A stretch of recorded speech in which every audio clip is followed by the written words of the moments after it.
Okay, I know I'm way too late to make a Christmas joke, but the War Doctor with the Cybermen. What did I do to deserve this?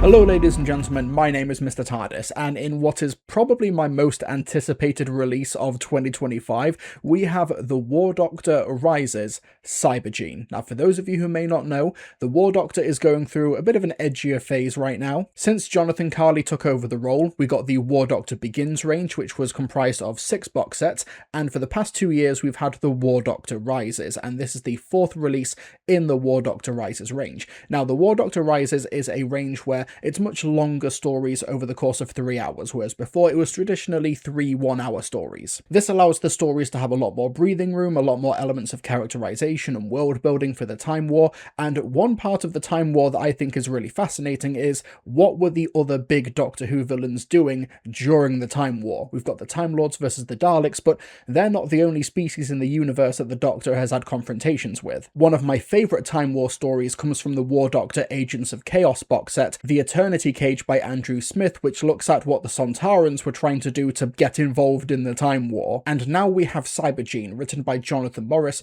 which not only purports to have every single cyber variant across the whole TV series in this story, but also answers the question, what were they doing during the Time War? So the story starts with the War Doctor, played here by Jonathan Carley, landing on an unnamed world that is embroiled in conflict. And it's a war where the soldiers don't know what they're fighting, who they're fighting, or even how long the war has been going on for, and the combatants who survive this war, they get taken to a giant citadel, which is essentially a big war hospital, and there they're patched up by Dr. Nestra, played by Mitra Jalili. However, her methods are incredibly familiar to the Doctor: cybernetic organs and cybernetic transplants, and surgery on the brain to remove all feeling and emotions. Nestra has essentially identically created the Cybermen. But this isn't Mondas, this isn't Earth. How is this happening? And it turns out, with a conspiracy that involves the Time Lords, that this unnamed planet is not the only world where cyber conversion is happening. The Doctor and Nesta team up and unravel a big conspiracy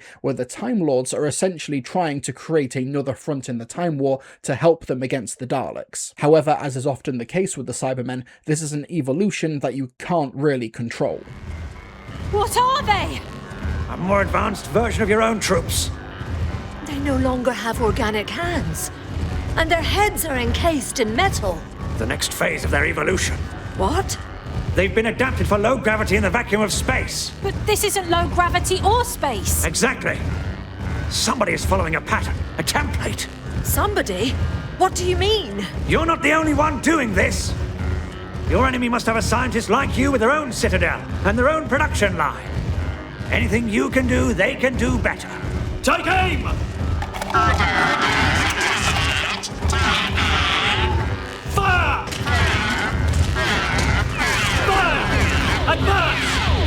Fire!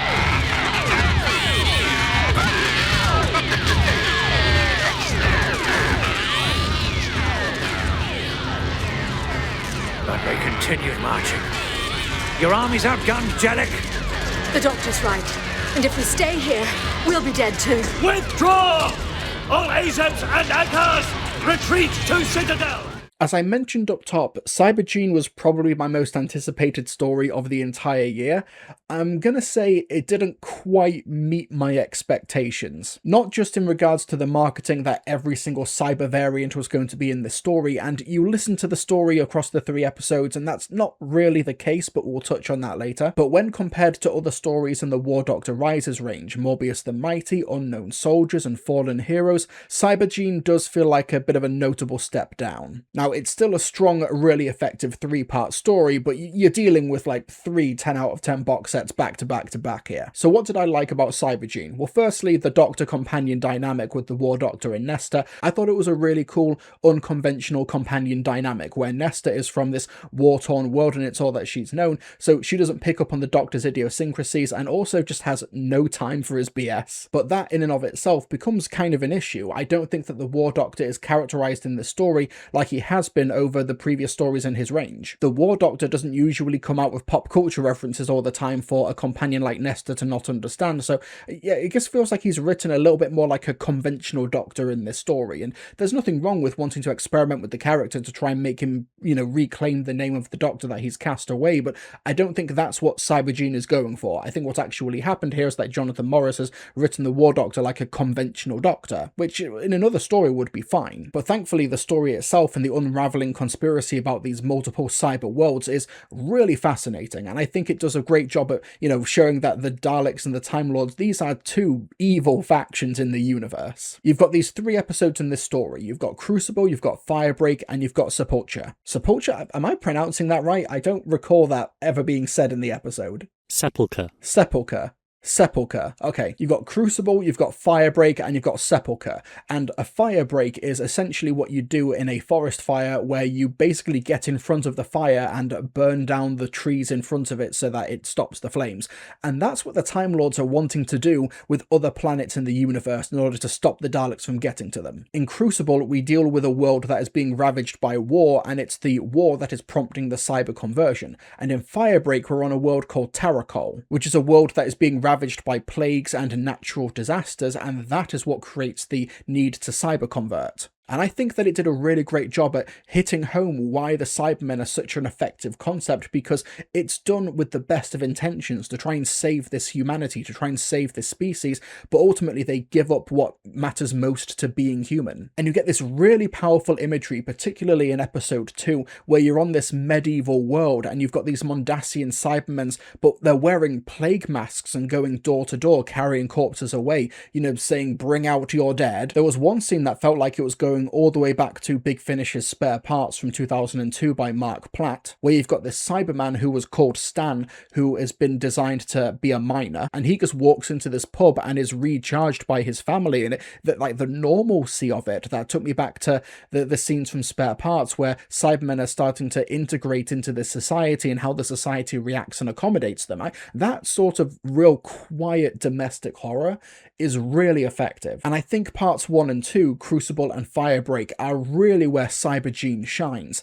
It's, however, in part 3 where Cybergene kind of devolves into a kind of a weak remake of Tomb of the Cybermen. And while it does have some more interesting modern timey-wimey elements to the storytelling and the structure, it does kind of feel like while the Cybermen are starting to gain a foothold in the Time War itself and there's a new front that's developed in the conflict, we're now getting far away from that and we're now just back in the tombs of Telos, with the War Doctor, Nesta, and some other Time Lords trying to solve logic puzzles and trying to escape Cybermat. It kind of felt like we were missing the appeal of the Cybermen in a setting like this. You unleash all of these Cybermen into the Time War, and while I understand that the War Doctor is not necessarily always on the front line, I feel like that front line is far more interesting than a story from nearly 60 years ago that is kind of hard to recreate in this format. I also feel like the closing moments of the story, while conceptually really powerful,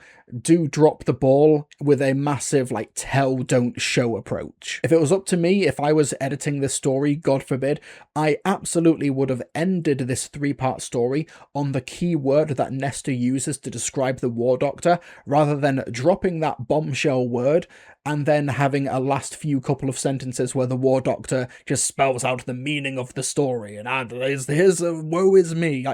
Let the audience figure it out, man. They've got the material there, trust them. It's kind of a tough one. With a story like Alfie Shaw's Fallen Heroes, I really came away from that feeling like I understood the War Doctor way more. And with Cybergene, I didn't really get that. I kind of wanted more scenes with the War Doctor facing off against the Cybermen, really putting his newfound morality to the test in the face of a logical survivalist race. I kind of feel like there's so much material where this particular incarnation of the Doctor should be basically complementary of the Cybermen's approach, where he's willing to make these big sacrifices, where he's willing to throw away his humanity in the face of logic, and we don't really get that in Cybergene. Cybergene is still a good box set, but I think this could have been really terrific, and I feel like Jonathan Morris, who's a very strong and capable writer, has left a lot of material on the table here, which is a bit of a shame. But one thing I can't blame Jonathan Morris for is the sort of false advertising that this story contains every cyber variant. If you look at the cover, going from left to right, we've got the David Banks cyber leader from the 80s, we've got a Tomb of the Cybermen variant, we've got a Cybersman, Mondasian, Invasion, we've got the Cybermen from the Jodie Whittaker era, we've got another 80s one, we've got the Nightmare in Silver variants, and even back here, I think this is a Dark Dimension Cybermen, which has never been seen on screen. Oh, and way in the back here, this is a Wheel in Space variant. And then you watch the Big Finish Cybergene video trailer, and it does indeed have all of these voices that Nicholas Briggs does.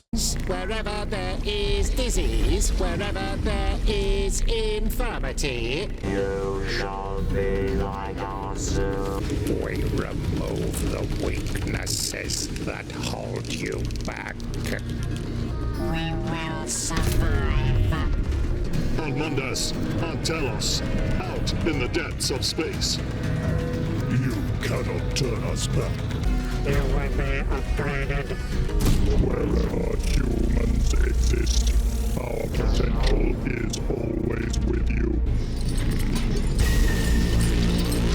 Oh, and also, we don't hear its voice, but that's the one from the Ninth Doctor box set. That's the one from the Monster in Metropolis story. But yeah, all of these cyber variants in the marketing, but then you listen to the story, and from what I could tell, you only hear the Mondasian Cybermen, so the ones from the Invasion, the Cybersmen, the Nightmare in Silver ones, and that's kind of it. Now, it's not an issue with the story itself. Like, if I was watching Asylum of the Dalek, which was reported to have every single Dalek variant in it, but then you watch it and it's like, no, that's not the case.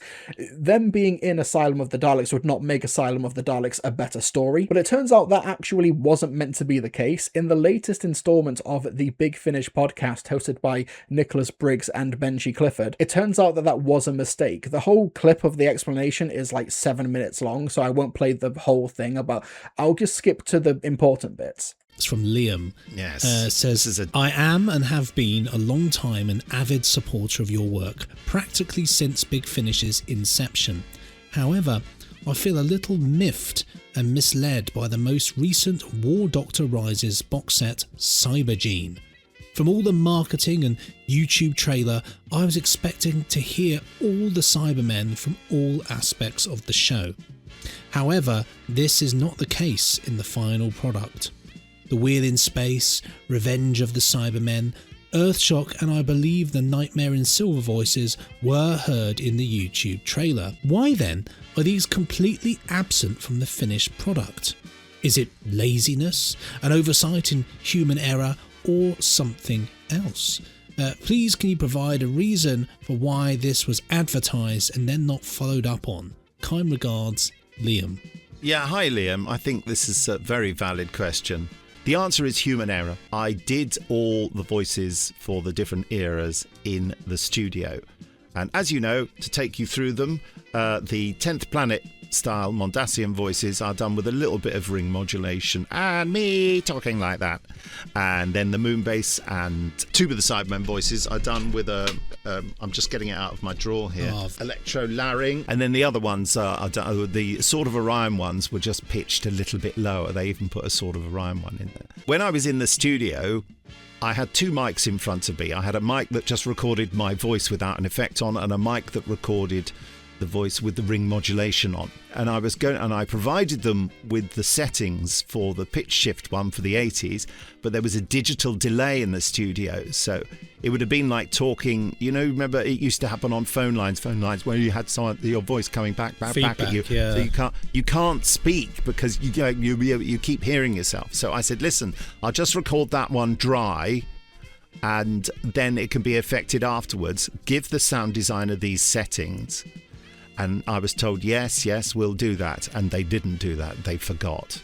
During the recording, I said to the sound engineer, Rowan, let the other cast members hear a bit of the ring modulation so that they've got something to play against, even though it's not the right effect. And because the ring modulation and the dry were recorded, the sound designer, without any further instructions from the director and producer, assumed that he would use the ring modulated track, which is why the 80s Cybermen sound wrong in Cybergene. And because also the monitoring system, it has to be said, that day in the studio wasn't very good. I couldn't really hear how much ring modulation was being applied and wasn't.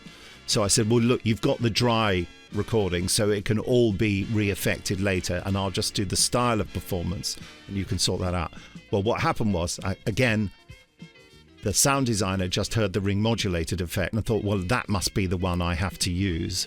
So he just used that throughout, which was a kind of vague, cybery thing that wasn't really appropriate for any of the voices, to be quite frank.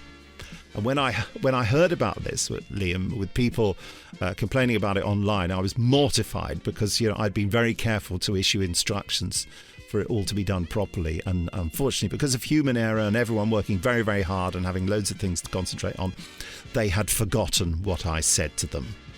You know, and everyone was very sorry that it happened. So I went through a long period with Howard Carter, taking him through, this is all via email, and providing him with samples of the different types of voice. And Howard is brilliant at spotting how an effect's done. And he has gone through the production and changed all the Cyberman effects to the ones they should be. And so once that has been finalized, the download files will be refreshed and new CDs will be sent out to all customers, because it's sold out. All customers in cardboard sleeves so that you can slot them into your CD. For those of you who keep the CDs sealed and just on on your shelf, or sell them at a profit on eBay, very sorry that it means that the seal will have to be broken to get the proper CDs in them. So yeah, massive props to Nicholas Briggs and the folks over at Big Finish for, you know, admitting it was a mistake, it was human error, and we're going to reissue the CDs and we're going to update the download file and we're going to amend the story so it will have all of the appropriate cyber voices from across the decades. You know, they didn't have to do that, but, you know, massive props, massive respect. So honestly, though, that doesn't really affect my overall thoughts on Cybergene. I still think that as a definitive, like, Cyberman story, as a War Doctor story, it kind of falls flat on both of those fronts. But I still think there's some really strong and good elements in this dynamic with the War Doctor and this pricklier new original companion, and the premise of the Time Lords manipulating the universe and kind of reverse engineering these new cyber races. That's really fascinating and that's really horrifying, and there's still some really great moments. Like, I compared one moment earlier to Spare Parts, and for me that's really high praise. I just kind of feel like it could have been the definitive Cyberman story and the definitive War Doctor story. Unfortunately, it is neither of those things. It's still really strong. I would still ultimately recommend listening to it. Maybe wait another couple of months so they've updated the sound files, or if they, you know, reissue it on CD or something, so that all of the voices, all of that fun fan service is in there. But even with that fan service, with all of the nostalgia and the 80s Cyberman voices and everything else from the 70s and the 60s, I still think that it's good, it's very good. It could have been terrific. It should have been terrific. So for me, it's a little bit of a letdown. A letdown I still recommend, but anyway, I've got complicated feelings on this. But anyway, that's my thoughts, that's my review on the War Doctor Rises Cybergene. Let me know what you folks think of it in the comment section below. Like, subscribe, all of that good stuff, and folks, I'll see you all next time.